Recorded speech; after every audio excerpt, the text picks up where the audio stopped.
Hello, beloved. Today I want to speak directly to your spirit. This is not just another message. This is a divine appointment with the truth that has the power to transform your body, your mind, and your life. If you've been battling sickness, fatigue, pain, chronic disease, or discouragement in your health, listen closely. You are not a victim of your body. Your body must respond to the authority you've been given through faith in Jesus Christ.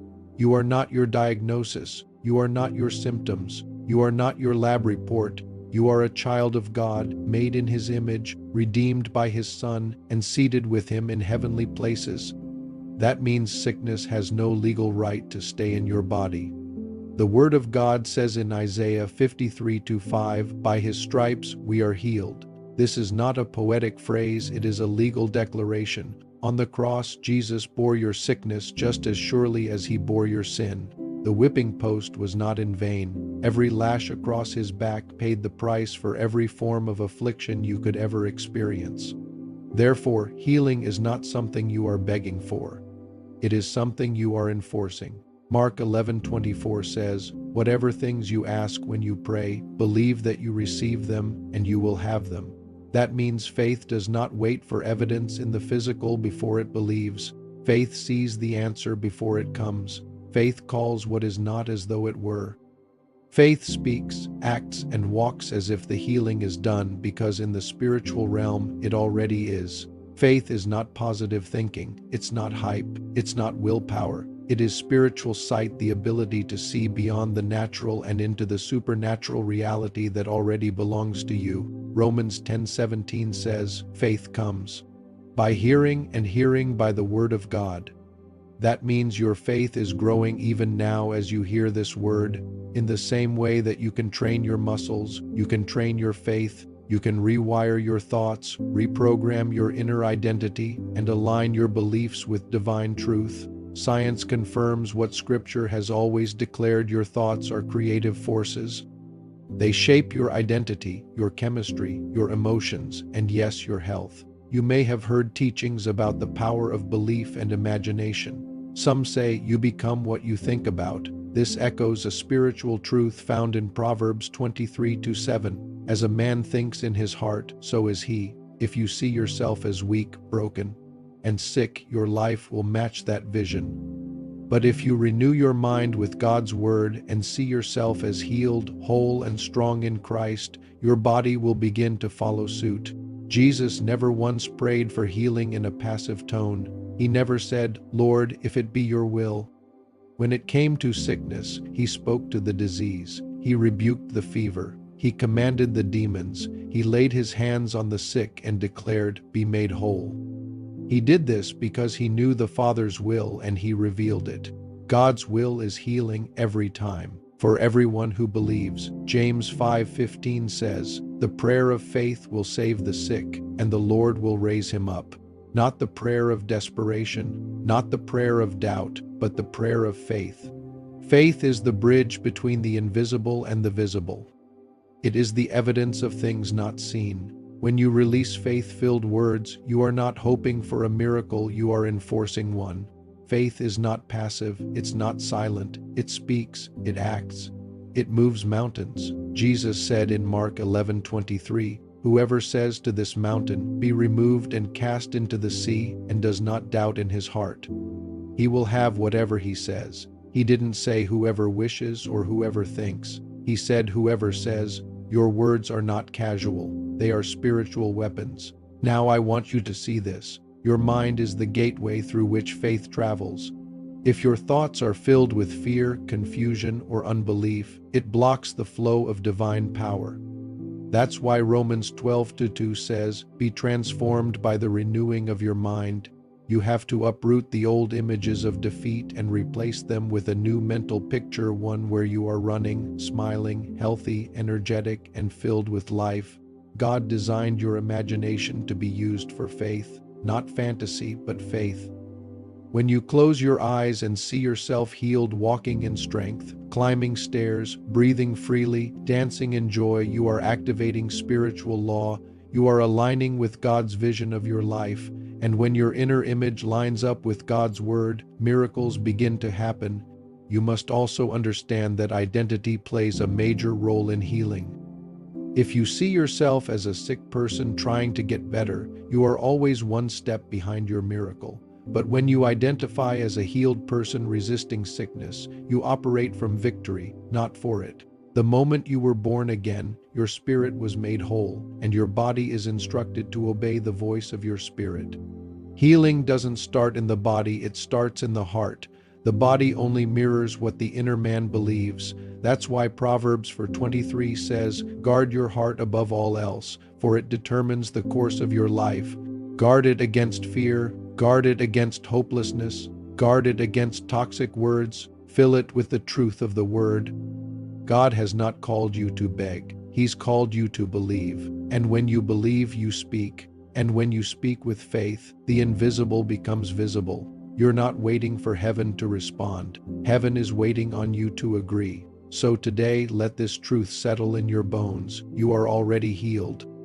You are already whole. You are already restored. Not because of what you feel, but because of what Jesus did.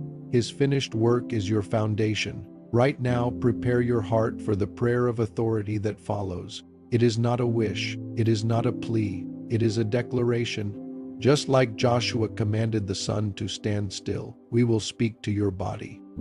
Just like Jesus cursed the fig tree and it withered, we will speak to the sickness and it will obey. Because healing is not a mystery, it's your covenant right. Let's pray. Heavenly Father, we do not come with timid hearts or uncertain words. We come as sons and daughters of the Most High, clothed in righteousness through Christ and armed with the authority He gave us. Your word says that by His stripes we are healed, not might be, not will be one day. We are healed. And so right now we speak not to beg but to declare. We do not pray like those who have no hope. We pray with the faith of Abraham, who considered not his body, but held on to what you said, being fully persuaded that what you promised, you were able to perform. So now I speak to every sickness under the sound of my voice. You have no right to remain. Leave this body. You are trespassing on God's temple. Cancer, dry up. Diabetes, stabilize and disappear. High blood pressure, normalize. Organs, regenerate. Bones, align. Blood, be cleansed. For it is written, whatever things you ask when you pray, believe that you receive them and you will have them. We believe it has already been done. We don't wait for the physical sign. We stand on the eternal truth. We don't pray hoping. We command knowing, because you, Lord, gave us the power of life and death in our tongues. You gave us the authority to cast out, to bind, and to loose. So right now we bind infirmity and we loose divine health. Where there has been chronic pain, let peace flood that place. Where there has been confusion of diagnosis, let clarity come. Lord, your word says you sent your word and healed them. So let this very prayer be like a sword piercing into every cell, correcting every system, reversing every curse. We see it now, we picture it, we feel the freedom in our bones. We feel energy where there was fatigue. We feel light where there was darkness, because faith is the evidence of things not seen. And so we hold the evidence now in our mind, in our heart, and we speak it into the earth realm. We speak to the immune system, strengthen now. To the nervous system, be calm. To the lungs, breathe freely. To the heart, beat perfectly. To the skin, be restored. To the mind, be sound. We command every imbalance to come into balance. We command every malfunction to correct itself. We command every infection to die. We command every deficiency to be filled, because Christ in us is the hope of glory, not of despair. And because we have the mind of Christ, we do not imagine sickness staying, we imagine it fleeing. Lord, you formed us fearfully and wonderfully. So we return to factory settings, not of man, but of heaven. Body, align with heaven. Soul, align with truth. Spirit, rise up in faith. We speak not with wishful thinking, but with the full persuasion of faith, because faith is a law, a principle that governs the invisible into the visible. And we apply that law now. Just as gravity pulls a stone, faith pulls healing into our body. We no longer identify as the sick trying to be healed. We identify as the healed, resisting every lie of the enemy. We identify as the whole, walking out our wholeness day by day. We see ourselves walking, running, breathing deeply, laughing, rejoicing not one day, but now. And just like Joshua spoke to the sun and it obeyed, we speak to every system of the body and it obeys. We say, "Be healed, not by might, not by power, but by the Spirit of the Lord." Faith is not feelings. Faith is not sight. Faith is the invisible becoming real through the spoken word. And so we hold fast to what is already ours. We don't hope to be healed. We thank you that we are. Thank you, Jesus. Thank you, Father. We worship not to get healed. We worship because we already are. And for every person hearing this now, let the peace of Christ rule in your heart. Let his voice silence fear. Let his truth override the report of man. We bless every person, every child, every family, every cell of every body. We declare long life, divine vitality, peace of mind, and fullness of joy in the name of Jesus. It is finished. It is done. It is now. Amen. If this message blessed your heart, take a moment to subscribe to this channel. Join this community of faith as we grow, pray, and walk in divine truth together. May God renew your strength, fill your home with peace, and remind you daily you are already healed.